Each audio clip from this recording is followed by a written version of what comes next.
سلام علیکم و رحمت الله و برکاته. من محمد هستم از تاجیکستان. یک پیشنهادی دارم از شما برادران عزیز. درباره خواندن روش نماز پنجگانه از شما خواهش دارم که انا در شبکه خواندن روش نماز رو همچون یکم کسی خواند و در شبکه مقصد نشان داده شود که ما در مقصد تاجیکستان وقتی نماز خواندن بخواهیم که رفع ادین کنیم در نماز همون و پامون با پای برادرامون بچسبونیم صفت در کتف با کتف و مقصد پاچه‌مون طبق سنت اگر پاچه‌های بروکمون کلته باشد اگر ما را سلفی گفته بدبینی میکنند و پایهایشون رو و کتفهایشون رو از تن ما دور میکنند که تا که ما در صف جیج نباشیم و ما رو مقصد در نمونده سلفی و خیل گفته مذاق میکنن. مقصد عیبر ما دور میشه و بعد ما مقصد میگیم که بعد نماز فرض بود کردن باید که آدم خودش تسبیح بگردونه و دعا کنه و بخیزه سنت شبت بخونه یا در خونش بخونه او مقصد کاری او همه که انا شما سنتتون نمیخونین انا شما چی باید دعا نمیکنین مقصد شما یکم گروهی شدیسین شما فتنه میخواهین در بین ما اما خیلی گپوی مقصد بسیار دقیق است بچه هم میگن و ما را مقصد در همه جا سلفی نمو کرده مقصد بدنو میکنن.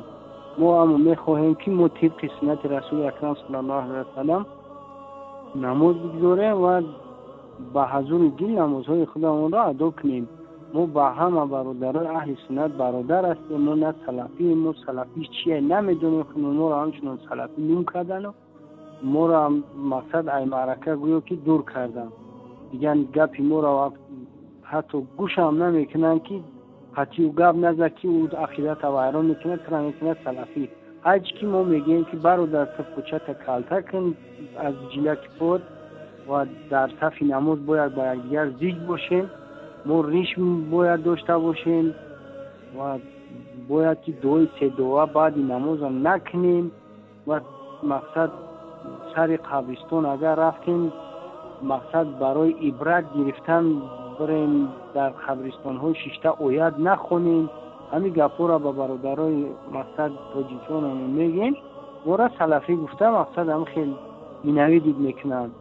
اگر ما هم یکم گروهی نیستیم ما یکم جو سرجم هم نشدیم نسبت یا یکم تیوری بینیم و یکم بدبینی بینیم و یکم مقصد غرضی هم نداریم. حتی اگر قبول نکنن لااقل ما را همچنین مقصد شما از شبکه همین نمودای مقصد طبق 4 مذهب نماز خوندن و مقصد سنت های صحیح بودن رسول الله صلی الله علیه و سلم پیشنهاد کنیم که ما بین یکدیگر اختلاف نشه و ما را بدبینی نکنن. ما مقصد برادر یکدیگر هستیم همه در یک صفیم. ما الله یکه و یگانه را پرستش میکنیم و هر چی که بخواهیم ای الله میخواهیم.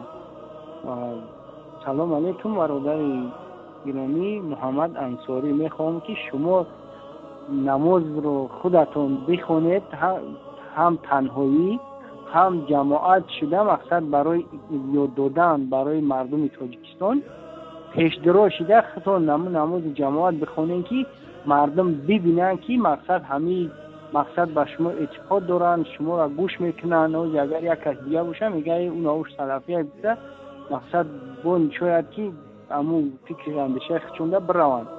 شما خودتون پیش بدروین و برادرای دیگه از کفاتون مقصد یک نماز جماعت مقصد بخونین برای سنت رسول الله صلی الله علیه و سلم و در شبکه پیشنهاد کنین هر یک مقصد یک شبونه روز ده یک وقتی معین ده مقصد نه دیر نه بر وقت شبونه ده ساعتهای مقصد تقریبا 9 مردم از کار میآیند در گرد تلویزیون میشینن شیشته هم را تماشا کنن و بدبینی یکدیگر را کم کنن. خیر سلام علیکم و رحمت الله و برکاته. برادر محمد انصاری. ممنون عزیزم محمد.